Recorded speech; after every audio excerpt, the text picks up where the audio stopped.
السلام علیکم دوستو۔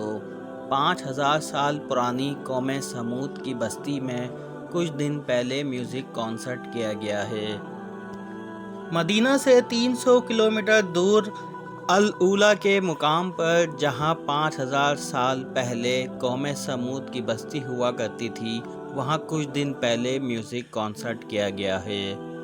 جرمن کے ایک میوزک گروپ کی جانب سے اس ایونٹ کا انعقاد کیا گیا تھا، مگر حیرانگی اس بات پر ہے کہ سعودی گورنمنٹ نے انہیں الاؤ کیسے کر دیا۔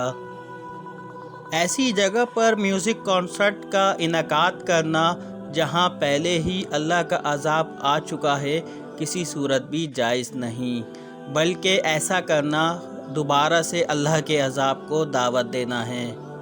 5000 سال پہلے اس مقام پر قوم سمود آباد ہوا کرتی تھی۔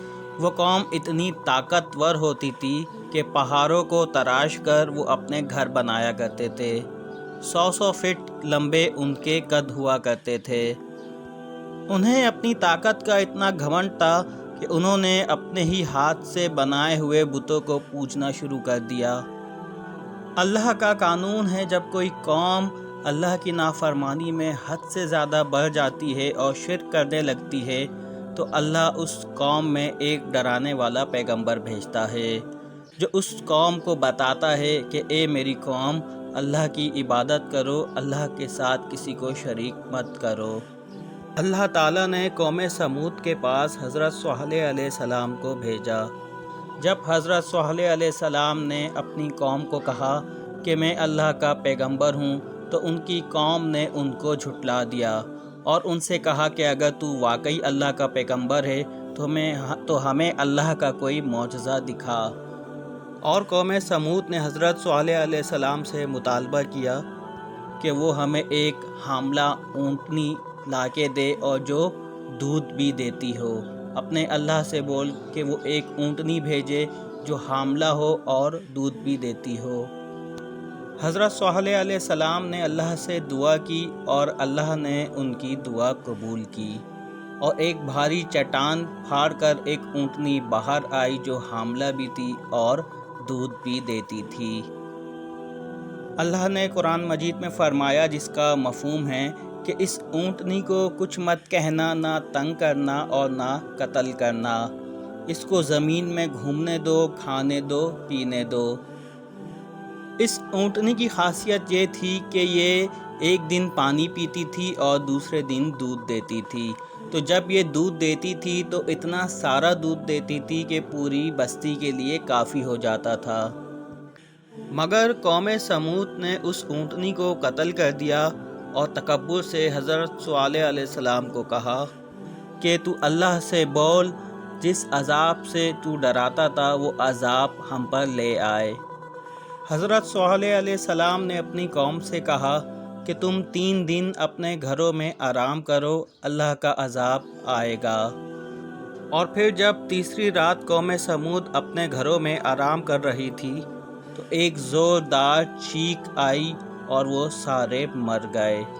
ایک زوردار چیخ آئی، اس کے بعد زلزلہ آیا اور اپنے گھروں میں اوندھے پڑے کے پڑے رہ گئے۔ جہاں یہ سارا واقعہ پیش آیا قوم سمود کا، اسی مقام کے قریب یہ میوزک کانسرٹ کیا گیا ہے۔ جہاں پر اللہ کا عذاب آیا ہو وہاں پر انٹرٹینمنٹ کے لیے نہیں جایا جاتا، نہ ہی وہاں پر کوئی انٹرٹینمنٹ کا انتظام کیا جاتا ہے۔ وہاں پر سفر کیا جاتا ہے صرف اور صرف عبرت لینے کے لیے۔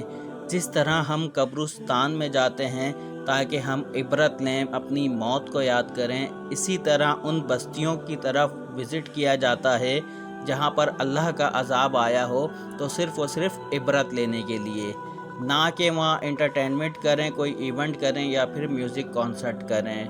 اور حیرت ہے سعودی گورنمنٹ پر، انہوں نے اجازت کیسے دے دی یہاں پر میوزک کانسرٹ کرنے کی۔ آپ کو ایک اور بات جان کر حیرت ہوگی کہ الاولیٰ کا مقام صرف یہاں کانسرٹ نہیں ہوا، بلکہ سعودی گورنمنٹ نے اسے پکنک پوائنٹ بنا دیا ہے۔ ٹورسٹ آتے ہیں، یہاں پر رکتے ہیں، انجوائے کرتے ہیں، اپنی پارٹیاں کرتے ہیں اور چلے جاتے ہیں۔ سعودی گورنمنٹ نے اس مقام کی جو قدر و قیمت تھی وہ ساری کھو دی ہے اور اسے صرف اور صرف پکنک پوائنٹ بنا دیا ہے، جہاں پہ ہمیں عبرت لینی چاہیے تھی جا کر، وہاں پہ ہم جا کے انجوائے کرتے ہیں، پارٹیاں کرتے ہیں۔ دوستو یہاں پر ہم ویڈیو کا اختتام کرتے ہیں اس دعا سے کہ اللہ تمام مسلمانوں کو نیک ہدایت عطا فرمائے۔ آپ سعودی گورنمنٹ کے اس فیصلے کو کس طرح دیکھتے ہیں ہمیں کمنٹ باکس میں ضرور بتائیے گا۔ اب تک کے لیے اتنا ہی، ملتے ہیں نیکسٹ ویڈیو میں، اپنا خیال رکھیے گا، اللہ حافظ۔